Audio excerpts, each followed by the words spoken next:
ay tunay na nagtrabaho. At nagtrabaho sila ng tapat at may kahusayan. Kaya sa aking mga kasama, Konsi Kiko, okay ka lang dyan? Konsi, huwag mo kalimutan soli yung payong ha. Maraming salamat po sa payong. Yung 5 konsehal natin, narinig niyo po yung mga accomplishment report nila. Pero sa totoo, kulang pa po yung report nila. Kasi ang binibigay po natin sa kanila, nasa 5 minuto lang magsalita. Kung isa-isahin po nila, lahat ng accomplishment nila, naku, sinasabi ko po sa inyo, mahina ang kalahating oras hanggang 1 oras kada konsehal dahil ang dami pong nagawa ng bawat isa sa konsehal po natin. Yung 5 kasama natin, si Konsehal Kiko, pagdating sa Palupa, sa Kalawaan pa lang, nakailan na po tayong HOA na natulungan at marami pang tinatrabaho. May mga nakasalang pa lang, pero yung natapos na, kapitbahay nyo lang po, hindi naman malayo dito ang Ismar, di ba? At marami pa mong iba. Yung kay Konsi Pao, ang oy, ano gano'n? Nakakagulat. Nakakagulat naman to si Konsi Pao. Kita nyo naman yung energy ng isang Councilor Pao Santiago. Yung kwento niya kanina sa inyo, sa totoo kulang. Hindi niya nga nabanggit yung local senior pension natin na 3 taon pa lang yung programa. Pero nag-i-expand na tayo. Dinadagdagan na natin yung mga kwalipikado. Kahit may maliit na SS, qualified na rin po ngayon sa ating local senior pension. Hanggang 4,000 na SS. Parang maraming pumalakpak. Ibig sabihin, maraming senior po dito. In fairness po sa kanila, hindi po kayo mukhang senior. Ilang taon na po kayo kung pwedeng matanong? 68 na po kayo. May 70 plus po ba dito? 70 pa. Marami palang batchmate ng nanay ko dito. Kilala naman po nanay ko, di ba? Ano po pangalan niya? Tama, Ruby Rodriguez. Joke lang. Yung nakwento ni Councilor Simon, yung tapat loan natin, microfinance loan para sa mga maliliit na nagnegosyo o nag-uumpisa sa pagnenegosyo. Yung anti-pogo, yung ginagawa po sa livelihood. Sa totoo, hindi niya na nabanggit yung ibang mga livelihood program natin. Yung mga improvement natin sa larangan ng technical vocational education po natin. Councilor Simon, maraming salamat sa mga bagay na yun. Talagang kulang yung report mo kanina. Ang dami mo pang pwedeng banggitin. Si Councilor Eric Santiago. Asan? Councilor Eric, asan ka? Ayaw ka. Ano sabi ko? Eric Gonzalez. Baka mapatalon din bigla si Councilor Eric. Kakalituhan na po tayo mga kaibigan. Councilor Eric, yung mga narinig ko kanina habang nag-house to house po ako, na pinapakinggan ko po siya magkwento. Yung report niya tungkol sa healthcare. Diba? Yung pag-expand natin ng isang ospital na malapit lang naman po dito. Yung dati, 60 beds. Ayun, 120 na hindi lang pang bata ngayon, kundi para sa ating lahat. Marami pang pwedeng i-report si Councilor Eric, pero muli po, kulang ang oras. Councilor Eric, maraming salamat sa lahat ng tulong sa healthcare services natin. Si Councilor Volta. Councilor Volta. Wow, pogi. Hanip. Nakakabigla ang kapugian ni Councilor Volta, ano? Alam niyo po, yung nakwento niya kanina, yung mga tulong sa maliliit na sari-sari store, sa Toda, konti pa lang yan. Ano, sa totoo, marami pa pong ibang accomplishment tong si Councilor Volta. Isa sa accomplishment niya ay pag merong tarp niya ang inyong mga bahay, hindi po kayo mananakawan. Opo. Totoo po yan. Wala pa akong nabalitaan na may tarp ni Councilor Volta sa pintuan na wala po, natatakot po yung magnanakaw. At ito, 5 sa 6 na kasama natin noong 2022 ay nabigyan nyo ng pagkakataon. Nabanggit nga kanina, may isa tayong kasama na hindi sinuwerte. hindi siya pinalad, baka hindi pa nakatakda para sa kanya, ano, hindi pa niya panahon. Pero alam nyo, baka blessing in disguise na rin yung nangyari noong 2022. Kasi sa kanyang pagkatalo, nakita natin ang kanyang pagkatao. Kasi di ba, pag nanalo ka, ano pero ang totoong pagkatao ng isang tao, yung karakter ng isang tao, makikita mo dun sa pagkatalo Makikita mo pag may problema, sa pagsubok nakikita yan. Itong kasama po natin na si Coach Paul, nung natalo po siya, wala pang isang linggo nakalipas, bumisita po siya sa akin sa opisina ko. Ang sabi niya sa akin, Mayor, paano ako makakatulong? Sabi ko, bakit? Ano bang plano mo? Gusto ko magtrabaho, sabi niya. Kahit walang posisyon, sabi niya. Kahit walang posisyon, hindi ko kailangan ng titulo. Basta kung paano ako makakatulong, paano ako pwede maglingkod, yan ang gusto kong gawin kanya. Sabi ko sa kanya, ba't di ka muna magpahinga? Natalo ka nga, sabi ko sa kanya. Pero ayaw niya, ayaw magpaawat. Alam mo yung ginawa niya? Kahit walang posisyon, walang titulo, nagtrabaho siya. Pinagsama-sama niya yung mga CSO hanggang DILG, nakipag-ugnayan po siya. Tinayo niya ang kauna-unahang CSO Academy sa Pilipinas. Walang titulo, walang posisyon yan. Hindi siya nanalo pero nagtrabaho pa rin. Bukod pa yan sa day job niya. Siyempre, may anak din po siya, may pamilya. Kailangan din niya magtrabaho para sa kanila. Pero naghanap siya ng panahon, nag-effort po siya. Kaya sa totoo lang, doon ako nabilib kay Coach Paul Sinogan. Deserving po ito na maging konsyahal. At syempre, ang City Council, kailangan po ng maayos na nangangasiwa. Alam niyo, ang pangunahing trabaho ng isang Vice Mayor. Minsan kasi sa Pilipinas, parang nalito na tayo sa kung ano ba talaga yung trabaho o katungkulan ng mga opisyalis natin Minsan nalilito tayo, ano ba talaga dapat ginagawa ng Vice Mayor? Ang konsyahal, ito ba dapat, parang nalito na tayo kasi sa lumipas na panahon, parang paiba-iba kung ano. Pero ang totoo po, kapag binasa niyo po ang Local Government Code, ang Vice Mayor, pangunahing trabaho, presiding officer o tagapangasiwa ng City Council ng Sangguniang Panlungsod.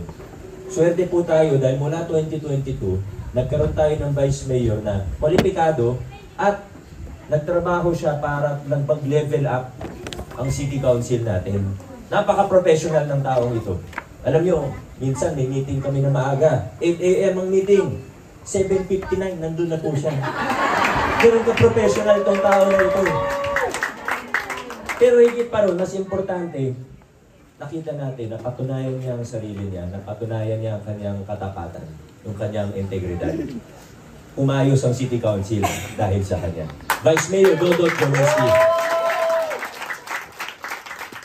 At siyempre, alam niyo naman po, hindi naging posible ang lahat ng ito. Yung mga pagbabagong nasimulan natin mula 2019, hindi lang yan dahil sa akin, kundi hindi rin ito naging posible kung hindi sa matibay natin nakasangga mula nung unang laban noong 2019. Nakita niyo na rin naman kung paano siya magtrabaho, yung accomplishment niya. Hindi ko na kailangan banggitin. Pag may oras po kayo, basahin nyo na lang po sa kanyang pamaypay. Alam niyo naman po kung sino tinutukoy ko. Wala nang iba. Congressman Roman Romulo. Ang layo na nang narating natin. Alam niyo, noong 2019, naglalakad po kami ni Congressman Roman. May iba po. Hindi ko na, huwag na nating pangalanan, pero may iba po. Dudungaw lang sa bintana. Dalapit lang sandali. Pero bubulong lang, tapos aalis na. Minsan, lalo na pag opisyalis ng iba't ibang HOA, ng iba't ibang samahan, hihingi lang ng pasensya sa amin kasi di daw pwede na makitang magkasama kami. Sa totoo, may iba nawalan ng trabaho sa City Hall dahil nakitang kasama kami na hindi nga para suportahan. Nakasalubong lang kami na picturean. May isang street sweeper nun. Hindi dito, pero kalawaan din po yata yun. Tinulungan kami na yan yung speaker. Tinulungan lang kami ayusin yung speaker. Nakisaksak yata sa isang bahay. Nakausap ko yung anak, mga 2 weeks later, tinanggal po siya. Ganun yung kultura nun. May takutan. Ultimo sa pamaskong handog po natin nun, kinakabahan ng mga opisyalis. Pag may picture kasama ni Kong Roman o kasama ko, baka yung buong samahan, wala nang bayong pagdating ng December. Pero yung mga bagay na ito, nilampasan na po natin. Tinalikuran na natin yung takutan, yung palakasan. Ngayon, tinataguyod na natin ang mga prinsipyo ng mabuting pamamahala. Binuksan natin ang ating pamahalaan. Nakabuklat ang mga libro natin, kitang-kita lahat. Hanggang sa huling sentimo, alam po ng bawat isa. O pwedeng tingnan. I-search lang, may kontrata ang City Hall, kung may tanong po tayo. Pag may nakita kayong pinapagawa, hindi lang sa nakapaskil yung disclosure board. Pero pwede niyo po, kung may nakita kayong drainage, diba may ginagawa po yung Ilisto, yung AV Cruz, yung mga matatagal na rin request ng mga taga-Kalawaan, ano? Kung gusto niyo po malaman, sinong ano dyan, ano ba yung kasama dyan, ano, magkano yan, sinong gumagawa, i-search nyo lang po sa Google. Dugtungan nyo lang ng Pasig City. Lalabas po yung kontrata mismo sa website ng Lungsod ng Pasig. Walang tinatago, lahat pinapakita po natin. Ganyan ang inyong pamahalaan ngayon. Ito po yung tinataguyod natin na estilo na pag-gobyerno. Ito na po tayo, mga kaibigan.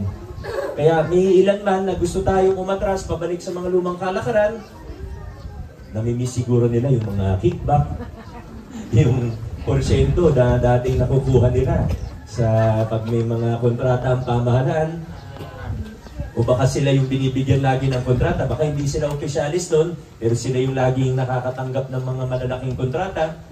Hindi naman yung sikreto itong mga sinasabi natin, di ba? Kaya gusto nila, bumalik tayo sa lumang kalakaran. Pero ang magandang balita, kayo naman po ang magpapatotoo nito, yung puwersa nila, yung bilang nila, pakunti na ng pakunti. 2020, sabihin natin, medyo marami pa sila. Buong buo yung parang sindikato na grupo sa loob ng City Hall noon. 2022, nag-iba na yung sindikato, pero marami pa rin sila. Ngayon 2025, siguro pwede na natin sabihin na konti na lang po sila.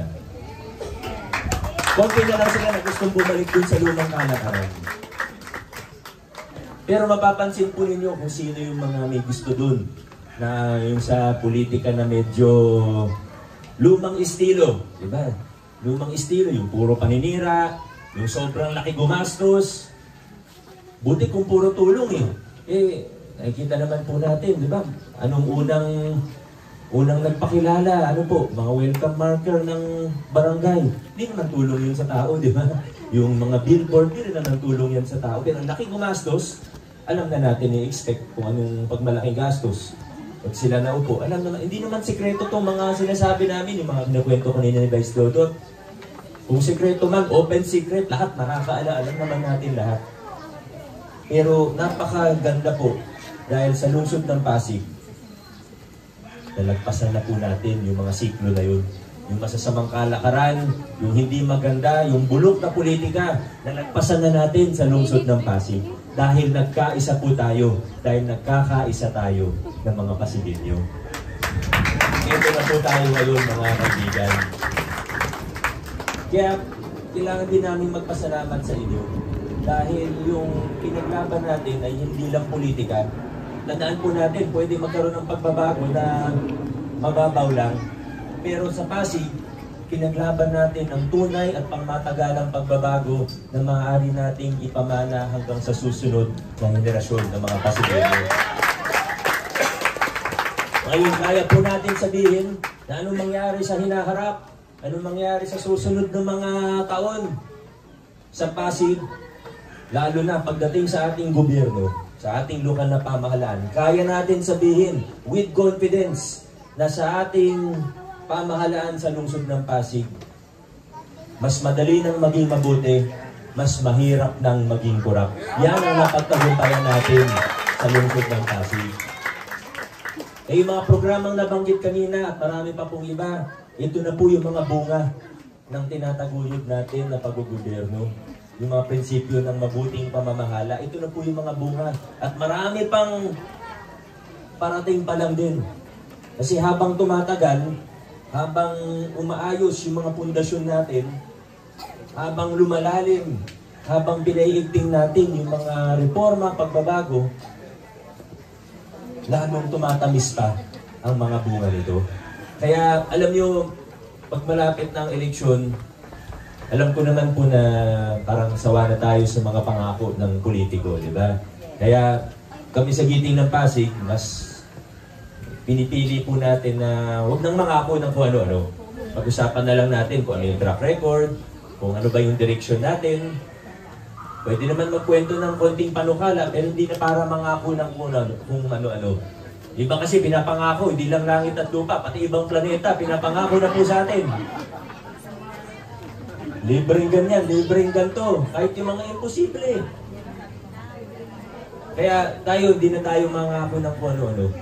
Basta habang tinataguyod natin ang prinsipyo ng mabuting pamamahala, habang tumitibay ang mga pundasyon natin, habang pinaiting natin yung mga pagbabago, sigurado po ang susunod niyan ay mga bunga. Hindi na tayo mangako ng kung ano-ano, basta kung anong pwedeng gawin, kung anong kayang gawin, gagawin na lang po natin dito sa lungsod ng Pasig. Mga taga-Kalawaan, isang tanong na lang po. Naniniwala po ba tayo, nakikita po ba natin na nasa tamang direksyon tayo bilang isang lungsod? Kung kita, kung nararamdaman ng bawat isa na nasa tamang direksyon tayo, mga kaibigan, huwag na po tayong lumiko, mas lalo huwag tayong pumayag na ibabalik tayo sa mga lumang kalakaran. Dire-diretso lang po tayo, Pasig City. Maraming salamat. God bless. Magandang umaga po sa ating lahat. Muling iboto ang number 4 sa balota, Mayor Vico Soto, Barangay Kalawan, Mount Street, Giting ng Pasig. God bless po sa ating lahat. Maraming salamat po.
Magharutan, gilid-gilid na kayo.